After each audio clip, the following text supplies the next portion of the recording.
Défi pour les exportations des produits du Burundi. Quelle solution stratégique et durable? Tel est le thème du forum sur les exportations au Burundi, tenu ce mardi 14 mai à Bujumbura, la capitale économique. Parmi les défis soulevés par les exportateurs figurent le manque de devises, un climat des affaires malsain ainsi que les difficultés de production. Pour ces exportateurs, il faut des actions concrètes pour mettre en application toutes les réformes énoncées visant l'amélioration du secteur des exportations. Certaines entreprises ici sont dans le besoin de renouveler ou bien de s'adapter aux nouvelles machines technologiques, des nouvelles machines modernes de pointe. Et le problème essentiel, c'est l'accès au financement pour acquérir ces machines. Je ne reviendrai pas sur l'accès aux devises parce que c'est un problème qu'on ne pourra pas écouter. Souvent, on nous dit souvent, mais il faut exporter pour avoir l'accès aux devises, pour avoir ces devises-là. Nous nous demandons de notre côté, il faut nous donner ces devises pour avoir ces nouvelles machines. C'est l'histoire de l'œuf et de la poule, en fait, qui commence entre les deux. On ne sait pas très bien qui doit commencer. Ce problème d'électricité, vraiment, il faut que ce problème-là c'est un problème qui est vraiment crucial pour nos entreprises. Nous perdons en termes de coûts de production.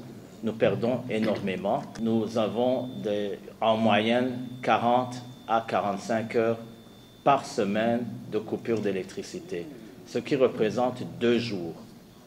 2 jours par semaine, alors que nous sommes dans la capacité de travailler 7 jours. Ça impacte beaucoup sur notre coût de production. La ministre du Commerce a reconnu le déficit de la balance commerciale causé par la valeur des exportations qui ne cesse de chuter. Elle a toutefois réitéré la volonté du gouvernement d'appliquer toutes les recommandations issues de ces assises. Ce qui est très important, c'est qu'on puisse sortir de cet atelier avec un document de plaidoyer qui va nous faciliter pour avoir une feuille de route dans la mise en œuvre des recommandations. Si vous avez, je suis tout à fait d'accord avec ceux qui ont mentionné qu'on a toujours émis des recommandations, mais il manque une coordination pour la mise en œuvre des recommandations. Toutes ces recommandations ne peuvent pas être mises en œuvre dans un laps de temps, mais quand il y a une feuille de route, on peut aussi avoir cette bonne coordination. Nous nous engageons pour mettre en place cette coordination et aussi pour impliquer toutes les parties prenantes. Sinon, on a tous vu les problématiques et il n'y a pas de miracle. Les solutions ont été proposées. La question est ou bien la force est que toutes les parties prenantes puissent travailler ensemble pour surmonter ces défis et aussi proposer des solutions à moyen ou à court terme ou à long terme pour pouvoir atteindre les objectifs que nous voulons.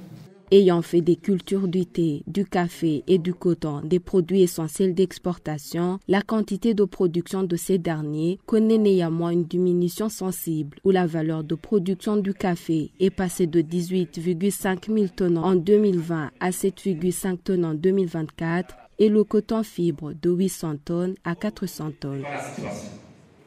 Le franc burundais a une faible valeur.